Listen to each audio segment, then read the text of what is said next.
You would think that tonight's episode of Monday Night Raw, being that it's the post episode of Raw after Elimination Chamber, we're going to get Brock Lesnar and Roman Reigns face to face in the ring, 3 years in the making. We're going to get Ronda Rousey and Triple H and Stephanie McMahon back in the ring also. That, oh my God, this could actually be a very, very good episode of Monday Night Raw heading into the road to WrestleMania. But was it really? Let's keep it 100. The show overall had its moments, but nonetheless, this was a very, very depressing episode of Monday Night Raw. Hey, yo, what up? It's me, it's Steve here, back at it one more time with a new video. Thank you all for watching this video, tuning in back into the channel. If you're new here, hit that subscribe button down below. Give this video a big old thumbs up. Also, while you're here, share this video throughout your entire social media platforms, Facebook and Twitter, wherever you share videos and watch videos. You can also follow me on Twitter at HeelSteven, like it says on the bottom of the screen, where I tweet throughout all these shows: Raw, SmackDown Live, NXT, 205 Live, pay-per-views, but above all else with each and every single one of you mother flowers. Like I said, Twitter, I just surpassed 1,000 Twitter followers, so thank you guys for following and all that fun stuff. You guys are so effing awesome. So head over to Twitter, follow me there. But yeah, nonetheless, Raw tonight was live from Anaheim, California, the Honda Center. And like I said, the show, it had so much potential to be a very good show. It had its moments, like I said, but nonetheless, this show was just depressing as all hell. But that's my opinion. I want it from you guys down below in the comment threads. Give me your thoughts on the show. If you enjoyed it or not, let me know. Or if not, on Twitter at HeelSteven. So we kicked things off with the video package talking about, with, you know, the whole Elimination Chamber, both men and the women, how Roman Reigns prevailed against all odds. And we kicked things off in the ring with Alexa Bliss and Mickie James, and they're walking like they're buddies. They're partners now, right? They're best friends and shit. Even though Mickie James said last night that she did not sell out, whatever. Alexa's in the ring with Mickie, and they're talking about last night being so historical, right? The first ever women's elimination chamber, and how she beat everybody. She, you know, beat everyone. How she feels like Mandy Rose and Sonya Deville have potential to be future women's champions, but it's not going to be while she's around. That being Alexa Bliss. She talked about how Bayley is apparently a sad situation, which I really went laughing for when I heard that. A sad situation. And just Sasha Banks, you know, being a sore loser, what have you, which then caused Asuka to come out, because apparently Alexa was talking about how she felt that Nia Jax deserved to be involved in the WrestleMania Women's Championship match and not Asuka, and how she will be the one to end Asuka's undefeated streak. Now, don't get it twisted, people. Do not get it twisted. People are probably thinking already, oh my God, they already made a decision. It's going to be Asuka and Alexa Bliss at WrestleMania. No, it's not. That's not the route they're going to go. They're teasing it, but I personally feel that they're going to have Charlotte versus Asuka at WrestleMania, which caused Asuka to come out. And they're in the ring, and Alexa starts talking to Asuka in some type of broken English that Asuka can understand, which people were like, you know, how it messed up. It is what it is, okay? Take it for what it's worth. And they end up attacking Asuka, and out come from out of nowhere, right? Bayley and Sasha Banks, who we thought these two were broken up, or these two, you know, hate each other now, right? Oh my God, people were saying that Sasha turned heel on Bayley. Oh my goodness. But they walk out, they run to the ring together like good old besties, trying to make the save. Nia Jax comes out as well, ambush attack, and I don't know, where were they going with this? I have no idea. But what do we get from this? An impromptu six women's tag match. Because fucking why the hell not, playa? We had Asuka, Bayley, and Sasha Banks versus Alexa Bliss, Nia Jax, and Mickie James. This match was just so like random and depressing. And it's like, why are they fighting for? What's the purpose here? There's a moment in this match where Sasha and Bayley were tagging each other like all stiff, whatever, until eventually Bailey jumped off the apron to not get tagged in by Sasha. People were like, ooh, maybe Bailey's turning heel. Oh my goodness, Bailey could be the one to turn heel. Oh! But it was all said and done, right? Bailey's is like sitting, like she's standing there on the aisleway, and she gets back into the ring eventually to attack Mickie James to help out Asuka at the same time. And Asuka eventually made Mickie James tap out with the armbar. But like I said before, you know, you can see that they're planting the seeds for Bailey and Asuka. Fine, you can say that they're planting that. If there's anything that's benefit from that, but other than that, you know, the whole belief that, hey, we're going to get Asuka and Alexa, it's not happening. By the way, we find out that next week on Raw, later on in the show, we found out that's going to be once again Nia Jax versus Asuka. Oh boy, how awesome is that going to be? I can see it now. 5 stars. Fuck no.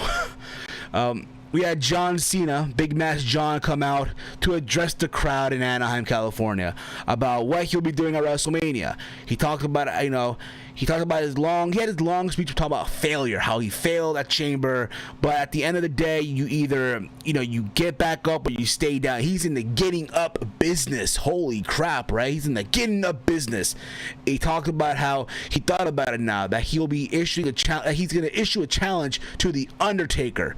And everyone went ape shit. Oh my God, The Undertaker. Oh! Which I thought, even if that was the case, it was so uneventful. So uneventful. I was expecting a gong, the lights to go out, but he went on to say as well that that's kind of impossible right now.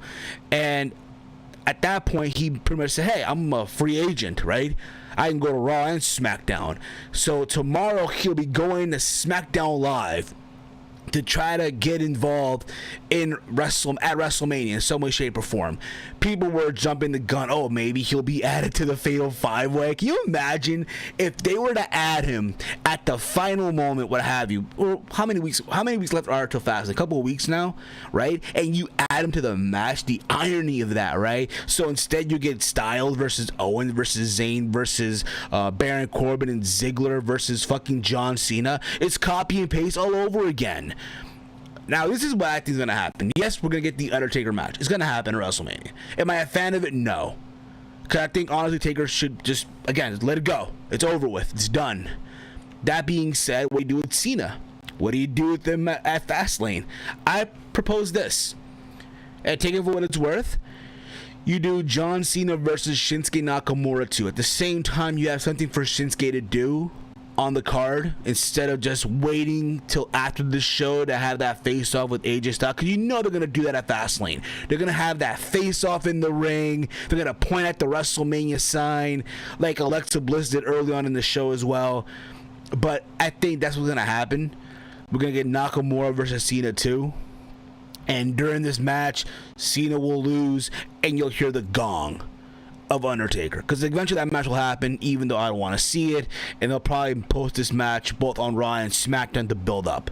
All right, but that's pretty much what's going to happen tomorrow night on SmackDown Live, because again, Big Match John can do what the fuck he wants.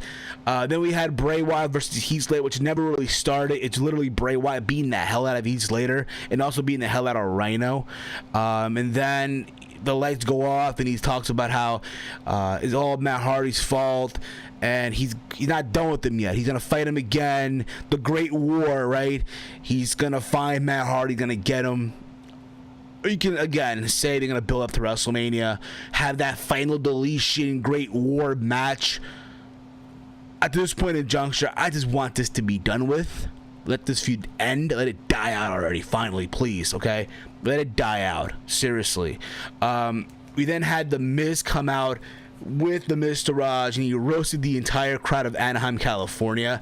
He talked about how, you know, he's the Intercontinental Champion, and he felt that Kurt Angle is disrespecting him by not having let him know who was going to be his opponent for WrestleMania. How he wants the Intercontinental Champion to be defended at WrestleMania. How he just felt disrespected. He's been here for 12 years, what have you, and doesn't get the respect he deserves. When it comes to him having a match at WrestleMania for the Intercontinental Championship,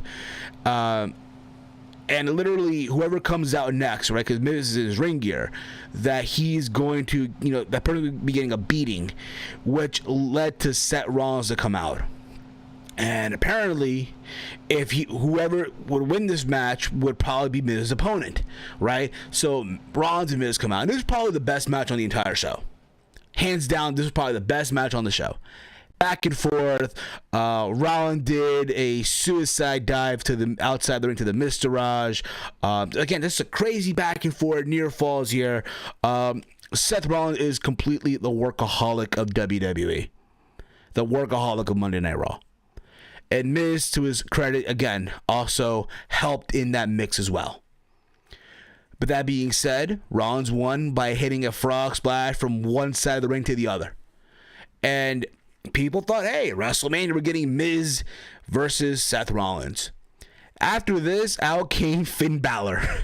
Because fuck it, why not? Finn Balor comes out with his leather jacket, and apparently they made a match. Apparently, they had a match which ended disqualification because the Miztourage got involved, and there's a beatdown, what have you. Then out came the Balor Club. Out came Anderson and Gallows because Finn Balor. And also last night on the pay-per-view at Chamber, Balor Club, Anderson and Gallows beat, the Miztourage in that pre-show match. So of course they're going to help out and get involved in that interaction, which then caused Kurt Angle to pop up on the screen and say that, hey, Miz has to wrestle this match. It's going to get restarted one-on-one. The Miztourage and the Balor Club are all banned from ringside. It's going to be a one-on-one match, and there has to be a winner here. Or else, Miz will not be at WrestleMania. So you're trying to tell me that Miz could get counted out and not be and still be at WrestleMania? He can get disqualified and still be at WrestleMania. And they proceeded with the match. Literally, it was Finn Balor versus already beaten up Miz, and the match was okay for what it was, okay. But obviously, Finn Balor got the win here, and he pinned the Miz. And you see Rollins watching on a screen backstage, and he talked about how he felt some kind of way, because if Balor wanted to show that, hey, he's here to make a point and make an impact and shit like that, hey, maybe he should have done what Rollins did last week and go out there for 65 minutes. But at the end of the day, what Rollins right now wants is to be the Intercontinental Champion, to beat The Miz for the Intercontinental Championship at WrestleMania. Now, you can do the three-way all you want. I'm open to that as well, but at the same time, it's one of those things where, just me being me, of course, I would rather just see a one-on-one match. But at the same time, it looks like they're going to go that route. It looks like it. But we'll see where this goes, honestly. But again, I think if you're going to tell me now as a prediction who should win this at WrestleMania, it should be Seth Rollins. I think it should be Rollins, end of the day. It maybe have Rollins in that post-draft after WrestleMania go over to SmackDown Live. All right? That's just my honest opinion. Of course, take it for what it is. But I think that should be the way to go after, after WrestleMania. Have Rollins go over to SmackDown and just let him be the guy over there, Because, again, SmackDown is a land of opportunity, right? After all. We then had Roman Reigns, who was supposed to, again, have this meet up face-to-face with Brock Lesnar. So he comes to the ring, and everyone's booing, of course, because, again, it's Roman Reigns, right? It's the hipster thing to fucking do. Let's boo the hell out of Roman Reigns. And he's on the microphone. He says, hey, listen, you know what? People are going to be mad backstage, but I don't care right now. You want to know some truth? Brock Lesnar's not even here tonight. Nor is Paul Heyman. And he talked about how Brock Lesnar is an entitled piece of crap who, hides behind his contract. And, it's crazy. He talked about how yesterday, how it was, Extreme Rule, how it was Elimination Chamber in Las Vegas. And what was Brock Lesnar doing, who's the current Universal Champion? He was taking a selfie with Dana White, insinuating that, hey, Brock is going to the UFC after, WrestleMania, after he leaves WWE. And you got to understand what they're doing here, okay? And listen, I know people are not happy with the idea of Brock versus Roman at WrestleMania. I understand that. But listen, before you fuckers say, oh, WWE doesn't give you what you want, They're giving you Nakamura versus Styles at WrestleMania. Ain't that what y'all fuckers wanted? The rematch from Wrestle Kingdom 10? Oh my god, that's the match we want to see at WrestleMania. They're giving it to you. Listen, Styles and Nakamura will be an amazing match on the undercard of Brock Lesnar versus Roman Reigns. That is, of course, if Cena and Taker does happen, which I think it will, and I think that will main event.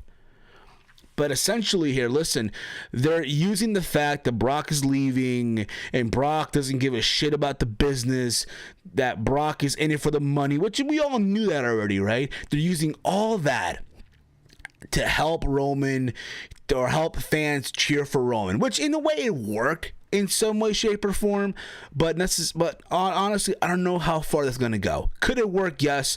It's cool that Roman, cut a good promo. I think, honestly, he did cut a good promo tonight. People will never give Roman credit. It's fair enough, because, again, Roman's the enemy and everything. Like, Roman Reigns can, fucking pay your rent for an entire year, and you guys will still hate him. Roman Reigns can, help you pay for your college tuition, and you will still hate him. I'm just saying, it's true, but, I like the fact that he spoke from the heart, and that you can tell that he was serious in that promo, which was great, because we need more of that Roman Reigns in the long run. Okay, we'll see where this goes as the build-up to WrestleMania continues, because again, you need that right now. As the build-up continues and shit like that, we find out that they're going to be a recipient for the Warrior Award in Jarius J.J. Robertson, a 15-year-old kid receiving the recipient award of the Warrior Award. So it's good for him. I know people are not big on the whole Warrior Award because it's not what Warrior wanted. At this point in juncture, just let it be, okay? Let's not, crap on this kid's moment, end of the day. Then we get a 2 out of 3 falls match for whatever reason between The Bar versus Titus O'Neil Worldwide for the tag team titles. And I'll be honest, this match just took the life away from me. I did not care. I did not care at all. Again, I get it. You need filler on the show, but damn, really? A 2 out of 3 falls match? Seriously? Where the first fall, Sheamus hits a bro kick on Titus O'Neil in a matter of seconds for a 1-2-3, and you would think, oh, okay, maybe Titus Worldwide will pick up the second fall and they'll go to the third fall, right? There's a lot of near falls in the second fall, a lot of near falls. But when it was all said and done, The Bar picked up the win again because Apollo got distracted after the Cesaro hit the distraction, which caused Sheamus to get the pin for the 1-2-3 after they hit that double team finisher.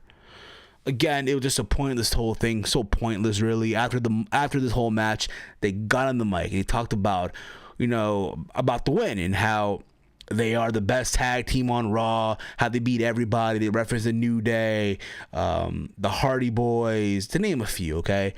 And how there's nobody currently that can stop them because, again, not only are they the bar, they set the bar, but they are the bar.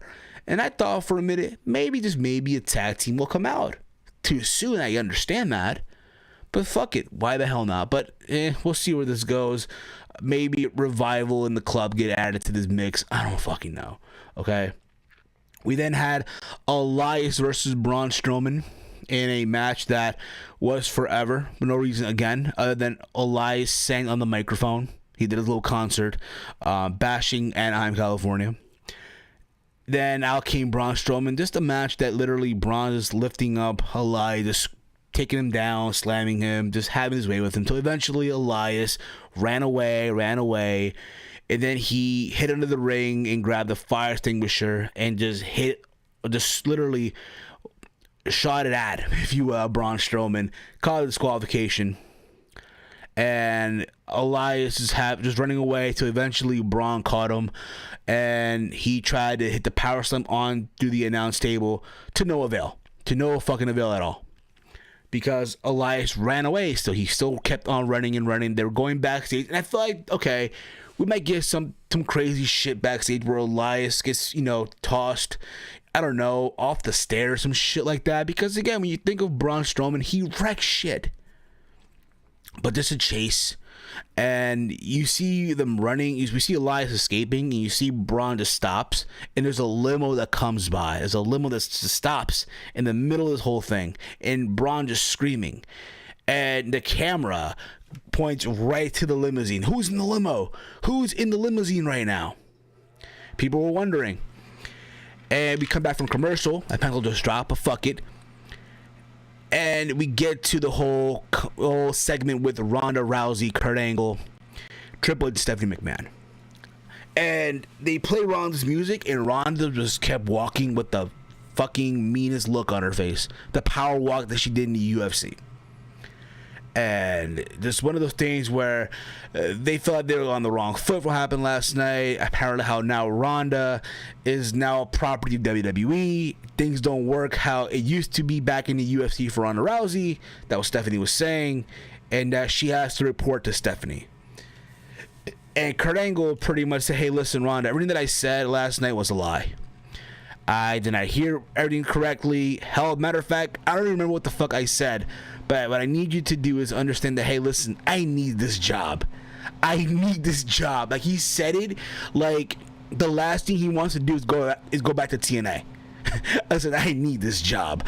I want to go back to that fucking Anthem, Impact, Owl Company. Just saying, okay? Just saying. Which then Stephanie and Ronda, this whole thing where Ronda's like, okay, fine, it is what it is, but I want you to apologize for the slap that you gave me, or else I will not hesitate to take your arm off its socket. And everyone went crazy. Yes, yes, and shit like that. And Stephanie goes up to Ronda, and she apologizes to Ronda as if she threw coffee at papers that Vince needed for a meeting. And they close the show like that, but before that, Triple H punches Kurt Angle, and they walk away. Listen, I'm wondering still, who the fuck's in that limo? Who's in that limo still? Is it The Rock? Is it some other MMA fighter? I don't even know. But from what it looks like, at WrestleMania, we are getting that mixed tag team match. Triple H and Stephanie versus Ronda Rousey. From what it looks like now, Kurt Angle. But at the same time, what do you do with Braun Strowman right now? It looks like Braun has nothing right now, unless you add him into that, Universal Championship match, which I think they might. I think they might do that. At the same time, it's like, where do you go from here with Braun Strowman? What happens now? What happens with him? But back to this whole thing though with Ronda and Stephanie, the focal point here, and I get it too. You know what I mean? I guarantee you next week we'll have Kurt Angle. And I was hoping we get that I don't give a fuck Kurt Angle again. We didn't get that. We got sober, I'm sorry for last night Kurt Angle. But let's see what happens next week. I don't even think Ronda will even be on Raw next week. I don't think she will. I think she'll go back to Colombia to film her movie. Because again, it happens, right? I want no treatment, but fuck, she'll get some treatments, believe it or not. But I do see at WrestleMania, Ronda Rousey, Kurt Angle versus Stephanie McMahon and Triple H. Maybe The Rock was in the limo. I don't fucking know. But back to this whole Braun thing. Listen, it's kind of concerning now because what the fuck do you do? People were saying, hey, maybe he gets added to that Intercontinental Championship match. But from what it looks like, it's going to be Miz, Rollins, and Balor. But again, Raw tonight, like I said, it had so much potential to be a good show. And it had its good thing, which was, again, Miz versus Rollins. But other than that, this show was just, again, depressing as all fuck on the road to WrestleMania. And I guarantee you SmackDown Live tomorrow will be the same exact shit. Bet the mortgage on it. But nonetheless, guys, give me your thoughts down below in the comment section of this video. Thank you all for watching this video. Before I wrap up, I want to give a big thank you to the homie himself at Salrex Gaming for this amazing layout that you see here on the screen. Has that ESPN look to it. Thank you, Sal. Again, if you are a YouTuber or a podcaster out there and you want awesome layouts done for your YouTube channel, your podcast, hit him up on Twitter at Salrex Gaming. He does amazing work, not just for me, but for the likes of OKFabe, Big Mike Wrestling Recap Show, Solid Monster, the Solid Monster Sounds Off, just to name a few, Joe Cronin as well. So hit him up if you want awesome layouts and logos done for your channel or your podcast. That's it for me, guys. I'm about to crash. I got work tomorrow in the morning. But again, guys, Comment down below your thoughts. Follow me on Twitter at HeelSteven.